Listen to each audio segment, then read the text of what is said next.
Assalamualaikum warahmatullahi wabarakatuh. Waalaikumsalam warahmatullahi wabarakatuh.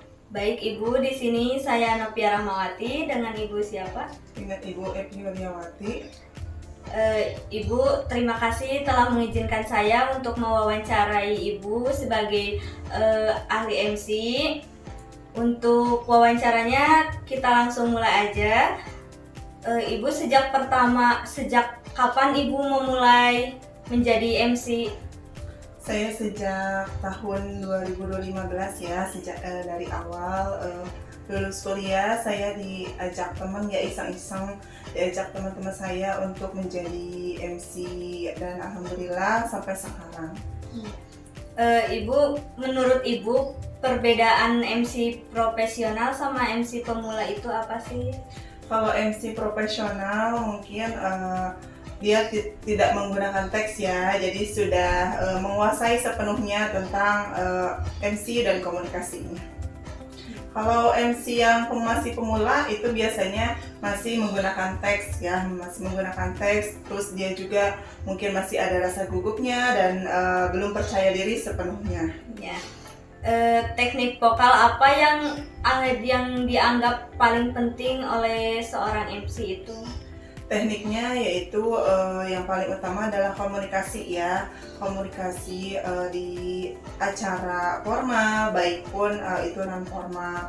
Terus kita juga harus mulai percaya diri ya, terus dan harus bisa mengetahui intonasi yang dari acara formal maupun non formal. Ya. Apa sih Ibu yang harus dipersiapkan sebelum masuk ke panggung? Yang harus kita persiapkan yaitu kita harus tahu ya susunan acaranya atau rundownnya seperti apa. Terus kita menulis teks-teks yang pentingnya ya, acara intinya itu seperti apa. Ya. Bagaimana Ibu mempelajari rundown agar dapat mengalirkan acara itu? Untuk mempelajarinya yaitu biasanya sebelum acara saya suka menghafalkan ya susunan acaranya itu. Nanti kalau misalkan udah hafal, insya Allah nanti seterusnya ke selanjutnya pasti akan mengalir begitu saja tentang inisiatif kita dari komunikasinya. Iya. Apa Ibu masih merasa gugup jika akan memulai acara? Apa sih tipsnya? Kalau gugup mungkin itu wajar ya, apalagi misalkan di acara formal kayak misalkan ada Bapak Bupati atau misalkan para pejabat atau hal-hal yang lainnya ya, jadi kita wajar sekali untuk gugup.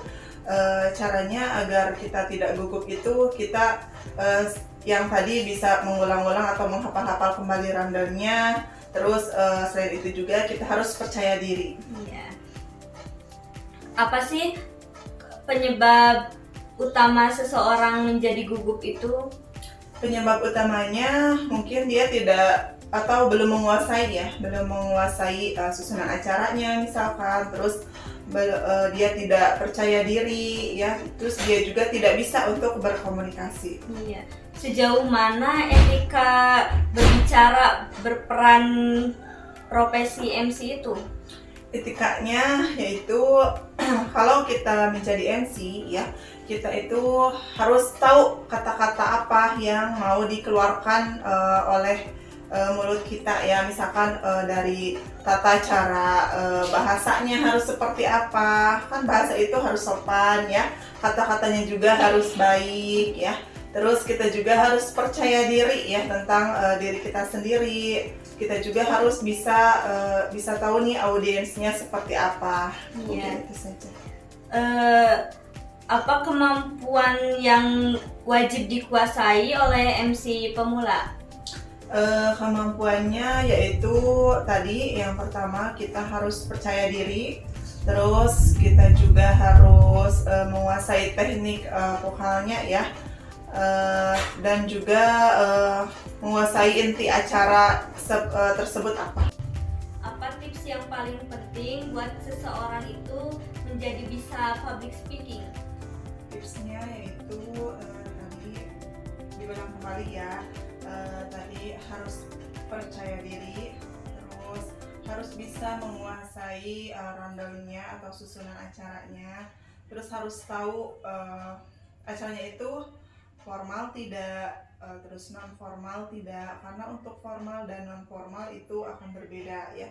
Contohnya misalkan di formal itu kan biasanya kalau ada di upacara adat, terus upacara misalkan Agustusan seperti itu kan kita intonasinya juga harus bulat misalkan untuk vokalnya.